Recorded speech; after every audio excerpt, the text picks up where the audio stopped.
Hello, and welcome to Undressing the Issue with myself, Julia Alperovich. So, today, on this fine sunny day in Los Angeles, as I mentioned in our first episode, one of the most important topics I'm faced with all the time in talking about issues of sex, relationships, intimacy, trauma, betrayal, infidelity is boundaries. Boundaries is basically an issue that most people, male, female, or otherwise, are faced with at some point in their relationships. So boundaries are complicated, and I'll get into how I define them, but part of it is not just in setting them, but it's also in maintaining them. It's in understanding what kind of boundaries you need, how to express them, and how to get past the things that hold you back from really being able to ask for what you need. So the way that I define boundaries, first and foremost, I consider boundaries to be requests for safety. So what I mean by that is, I'll give you an example. I think that'll be the best way to explain it. So if you tell your partner that you need more time with them, you would like to have a date night more often than you currently do, or you'd like to have more conversations, you're setting a boundary. What you're saying is, I'm not okay with the limited amount of contact and interaction and emotional intimacy that we have right now. So you can do this in the context of just about anything. You can set boundaries around space, emotions, communication, sex, your body, just about anything. But boundaries are necessary and they're important to have a good relationship. So if these are requests for safety, meaning in order for me to feel secure with you, this is what I need. You're making a request. You're asking your partner to show up for you. So if that is the case, what do we do if our partner doesn't want to? Or if they can't? Or if they try to for a while and then they start to fall short and we go back to our same old patterns? So I'd like to get into that a little bit today. So I often work with betrayed partners, people who are in relationships with somebody who has committed infidelity, either out of just it being infidelity and having an affair, developing a connection with another person, or they may have some sort of compulsive pattern of behaviors. Maybe it's even an addiction. So what happens is the people who are betrayed in this situation, whether this is something that's compulsive or it was something very intentional, they're hurt, they're betrayed, they're angry, they're sad, they're scared that it might happen again. There may be losses that come with this, right? There may be financial losses, there may be reputation losses or job losses. It could be just about anything. So oftentimes they find themselves moving into a phase of trying to rebuild trust with the person who betrayed them, which is terrifying and understandably so. If you betrayed me and I had to rely on you to make it up to me and actually show up for that, and I had no control over it, I literally just had to give you the opportunity to do it, and my job was to sit back and watch, yeah, I'd probably be scared too. And I think that's understandable. But so many people find themselves in this situation. So this is where boundaries are so important. Basically, in order for you to feel safe while you're waiting, you can still set expectations in the form of boundaries or requests for safety. So the communication of these boundaries often gets to become a problem. It's difficult for people, especially, I don't want to generalize, but I'm going to in this case. So as women, we're often socialized in a way that teaches us that setting boundaries or being assertive or asking for something, that if we do it too much, we're either going to be nagging or we're considered pushy, bitchy, bossy, not feminine, needy, all of the above, anything you could think of is probably accurate.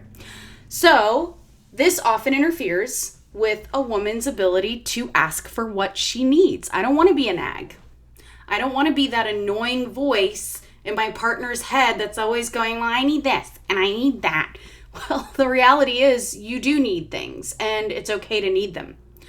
So this holds women back oftentimes, and it holds men back too, especially men who tend to be people pleasers. They don't want to ask for too much, or they believe they're not worth asking for these things, and it gets in the way.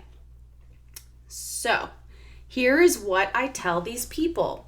When you're so concerned with how you come off and how your request is received, what you're essentially doing is you're taking care of the other person's needs.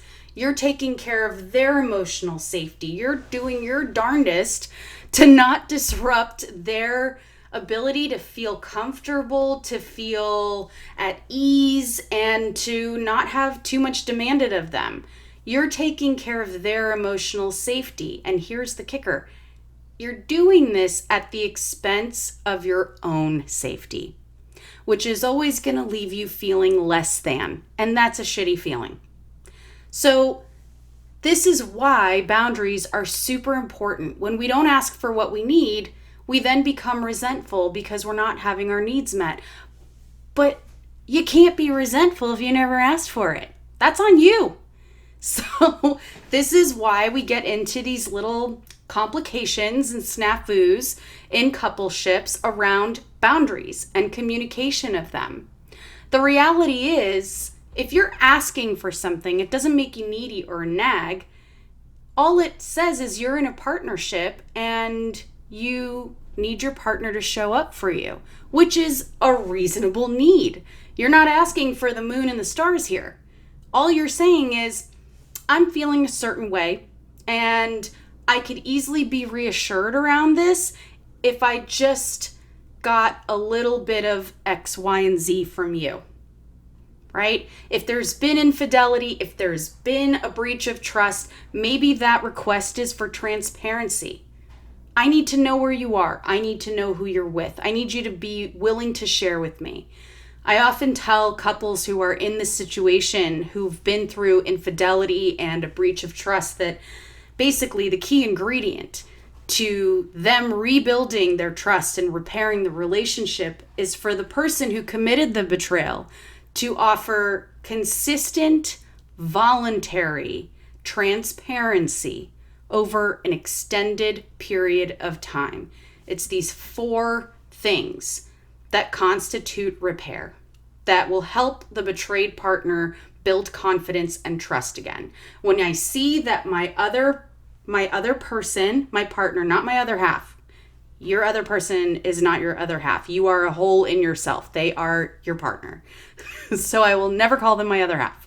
But when you see that they are offering you information, they are voluntarily, they're taking the initiative to let you know what's happening, where they're at, what they're doing, so that you don't have to worry, and you see them doing this consistently over an extended period of time, knowing that when you're out of their sight, they're worried because you've already lied to them, it's going to help them feel better. Sounds like there's a helicopter. My apologies. So this, come on, guys. Okay. Can I finish? Okay. So anyway, boundaries, consistent, voluntary transparency over an extended period of time, the formula for rebuilding trust. But it's also an opportunity for the person who committed the betrayal, the breach of the trust, to turn around and demonstrate a commitment and a willingness to do whatever the betrayed partner needs to rebuild. It's a sign of humility. It's eating a slice of humble pie. I will do that for you because I know it's what you need, and I want to show up for you and be a contributing partner in this relationship. And right now, I'm in a 1 down. I fucked up, so I'm going to make this up to you. It is my work of restitution to repair. Great. When people still hold stuff back and they share part of the truth, or they're reluctant, or my personal favorite, this is great, when they offer the transparency, but then it comes with, well, if you have to know, and since I have to tell you, here's what I'm doing. If you're going to rub it in, you're defeating the purpose of all your efforts. If you're going to make somebody feel guilty for needing this from you after you've broken their trust, you're not going to rebuild it. In fact, you're just going to prolong the resentment. And it's not right. It's not fair. And if you walk into my office and you tell me it's what you're doing, I'm going to call you on your shit, because it's not all right. So we started out, we've already touched on what boundaries are, and we've touched on why they're necessary, when they're necessary. Rebuilding trust could be a whole other series of episodes. It's kind of a huge topic. But I also want to touch on, as far as boundaries go, what happens if your boundaries are not respected or violated? So my belief is, and I'm open to hearing other takes on this, but I believe that if your boundary is a request for safety, and that request is not honored or respected or is violated, then there need to be consequences. Quite frankly, I think that boundaries are kind of useless if there are no consequences to them being violated. I mean, what's the point? For example, if you have rules for your kids, you can't have sweets after 7 p.m., and your kid goes and sticks his hand in the cookie jar and pulls out a fat chocolate chip cookie, and you do nothing about it, well, what's going to stop that kid from doing it again? Your rule, your boundary is useless if there's nothing that happens when it's not honored or respected. So consequences. This is kind of an interesting one. So oftentimes when we set consequences, or when my clients try to set consequences, they end up feeling punitive. It's like a punishment. Well, you didn't do what I told you, so now I'm going to punish you. No, that's not the point. That's not the point. I mean, unless that's like your kink, with all respect, fine. But what it's meant to be is a guarantee of safety. If you can't give it to me, then I have to do what I have to do to protect myself, to make myself feel safe. So how do you set consequences? What is a reasonable consequence? Well, I think that it should be reflective of the type of violation of your boundary. If your boundary is, I don't want you having sex with anybody else outside of our relationship, and somebody does, well, that's kind of serious. Why am I saying kind of? That's really serious. That's a massive betrayal. That's really hurtful. So your consequence may be, I can no longer stay in this relationship if you continue to do this. You are putting my health at risk. You're being hurtful to me. You're not being considerate of me, my feelings, my needs. I'm not going to be able to stay. That's fair game. However, if your boundary is, I know that you've already betrayed me and you've gone outside our relationship, so I'm uncomfortable with you being at work and having a business meeting with somebody that resembles your old affair partners. Maybe it's a wife saying this to her husband who had an affair with a secretary, a female colleague, a female coworker. And she says, I'm not comfortable with you having closed door meetings one-on-one or any type of after hours off-site meetups with any female colleagues or coworkers. When you're just alone with them one-on-one, that's reasonable. Now, let's say this husband in this example has to have a meeting with a client or a colleague, and it has to be one-on-one. And there's no way around it. It's required for work, and he doesn't let his wife know. There's no infidelity that happened. There was nothing unprofessional. There was nothing inappropriate, but he still violated that boundary. Well, I'm not sure that breakup is necessary, but Maybe it's the sort of thing where you need to say, well, I need you to come to couples therapy with me to talk about how this affected me. Maybe I need you to write me a letter expressing empathy where you can explain your understanding of how this made me feel. I need to understand that you are compassionate to my pain with this. So consequences, again, don't have to be punishments, but it's to establish safety. Safety is the key.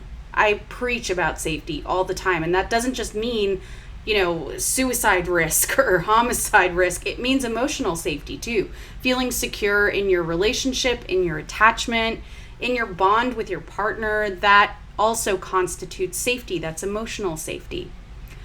So consequences, just to reiterate, are not meant to be punishments. They're not meant to be punitive.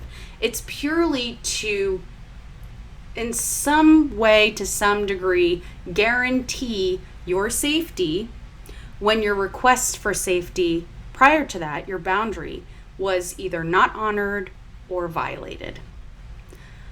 So, how the hell do we do this? Where do we start? How does one say, honey, I need to sit you down and talk to you about my boundaries and my consequences? Well, in some cases, yeah, just like that. Maybe it's the sort of thing where you got to write them down like a contract and both of you agree to them. I know it sounds ridiculous, but let me tell you, when you're trying to rebuild trust after there's been a betrayal or there's some type of sex addiction, porn addiction, and the addict is in recovery, this oftentimes is necessary. It's almost like a sobriety plan for that person. So yes, that's one way to do it. It's quite dry and technical and not very relational or interactive, but it's one way to do it. But another way is, well, you probably heard of I statements. Everybody talked about them a few years ago, but taking I statements to another level. I feel insecure and scared and unsafe when you're in a meeting with a female colleague behind a closed door alone. So the scenario I'm playing out in my head, what I'm imagining is that you're objectifying this person, or you're sexually attracted to them, or you might be behaving inappropriately, you might be hitting on them, you might be flirting. Who knows? You might be unzipping your pants and trying to fuck them. I don't know. But my mind goes into worst case scenarios of me getting hurt again. So what I need from you, which is code for the boundary I'm setting, hint, hint, is for you to commit to me to not have closed door one-on-one meetings with female colleagues. And if you are going to have one, that you need to let me know and try to keep the door open, or try to involve a third party in the meeting as much as you can. If you cannot do this for me, and here come the consequences, what I'm going to need to do to take care of myself is I'm going to need you to, whatever it is that you decided. I'm going to need you to write me a letter. I'm going to need you to come to couples therapy with me. I'm going to need you to, I don't know, whatever it is that you need. But it's got to match the degree of this. And here's the other piece of this. So consequences have to be feasible. As hard as it is to express and lay down a boundary for people because they don't want to upset the other person, they don't want to seem hurtful, they don't want to feel like a nag or somebody too needy. With consequences, you can't pick something that even you don't want. For example, if you decided your consequences, if you do anything even remotely close, doesn't matter the degree to which you're out. You have to move out of the house, we're done. Well, if you really don't want that, you're not actually going to implement it. So it's got to be something that's feasible, something that you can actually implement at any time. So something like, maybe I want you to go to a 12-step meeting. Maybe I want us to sit down and have a conversation, and I want you to really hear me and reflect back to me what you're hearing. I want you to write me an apology letter. I want you to make an appointment with a couples therapist. Maybe I want you to talk about it with your therapist. Maybe I want you to talk about it with your psychic. I don't know what your consequences are, but it's got to be something that you can implement in that moment that is something that is going to make you feel safer and better, and something that is also easily done. That's why the moving out thing, maybe you don't have a place where you can move out. Maybe it's not affordable to you to manage 2 households. Whatever the case may be, it has to be feasible. So maybe for that evening, I need you to sleep on the couch. I need you to sleep in the guest room. I don't know. I need you to sleep on the bathroom floor. Well, let's not be disrespectful, but it is important that your consequences, again, are not punishments, but they are guarantees for your safety. That's really the goal here. Now, here's the tough part. So every single person, regardless of the circumstances and what has happened, is entitled to safety. So this gets tricky. If you are the person who is betrayed, the person who did the betrayal, who committed that, still is entitled to safety.